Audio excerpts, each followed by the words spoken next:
आप सबको मेरा प्रणाम। मैं हूं रुद्रशेखर जोशी। केसरी नंदन आध्यात्मिक यूट्यूब चैनल में आप सबका स्वागत है। आज हम इस वीडियो में जानेंगे, अगर हमने नवरत्न में से कोई रत्न अंगूठी में या गले में धारण कर लिया तो क्या उसका असर हम पर होता है। नवग्रहों के नवरत्न कौन से हैं? मानव का स्वभाव ही ऐसा है, जब तक सब तरफ से खुशहाली है तो देव, प्रार्थना, पूजा, जप, व्रत, नवग्रह इनके संदर्भों में तो वह सोचता भी नहीं। अगर किसी ने कह दिया कि आप तो भगवान का भजन पूजन तो करते ही नहीं, तो जवाब मिलता है कि हमारे पास समय तो है ही नहीं। हम तो इतने व्यस्त है कि एक क्षण की भी फुर्सत नहीं है। ये तो अध्यात्म की बात हुई, लेकिन सांसारिक क्षेत्र में भी बात करें तो जो व्यक्ति बलवान है, उसका शरीर सुदृढ़ है, वह डॉक्टर के पास, वैद्य के पास में क्यों जाएगा। लेकिन जब तबीयत बिगड़ती है, रोग व्याधि लग जाती है, तो उनके पास समय हो या न हो, वह अपने नौकरी व्यवसाय से समय निकालकर डॉक्टर के पास जाता ही है। उसे डॉक्टर नहीं बुलाते, वह स्वयं जाता है, अपने रोग व्याधि का कथन करता है और समय पर बिना किसी के कहे अपने आप दवा या दवाइयाँ, औषधियाँ लेता है, ताकि फिर से शरीर निरोगी हो सके। और शरीर निरोगी रहेगा तभी तो सुखोपभोग की वस्तुओं का उपभोग कर पाएगा। यही बात अध्यात्म में भी है।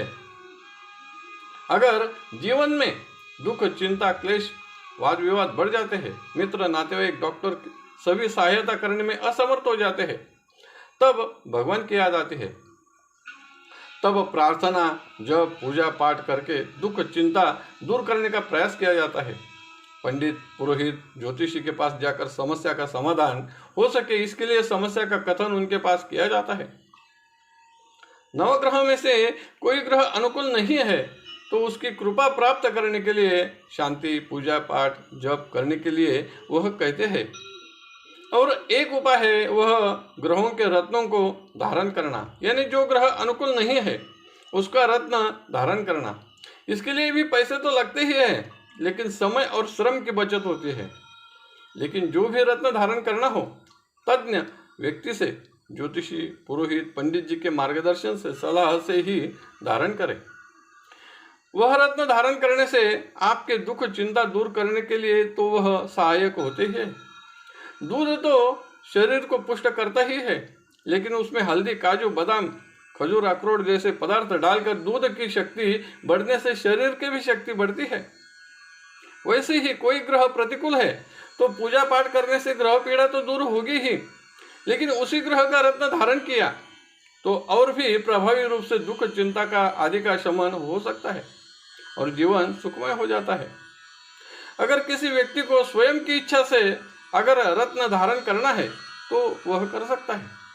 सभी ग्रह अनुकूल होने पर भी कौन सा रत्न धारण करना चाहिए, इसकी सलाह ज्योतिषी, पंडित जी से लेकर धारण कर सकते हैं।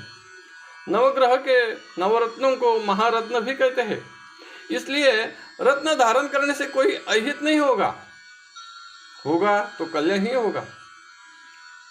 रवि ग्रह का रत्न माणिक है, उसे धारण करने से रवि ग्रह की कृपा प्राप्त होगी। वैसे ही चंद्र मोती, मंगल ओवळा, बुध पाचू, गुरु पुष्कराज, शुक्र हीरा, शनि नीलम, राहु गोमेद और केतु ग्रह का रत्न लसन्या है, जिसे धारण करने से उनकी कृपा प्राप्त होती है। उपरत्न 84 है, लेकिन सबसे प्रभावी यह नवरत्न ही है। इन सभी के रंग और गुणधर्म अलग अलग है।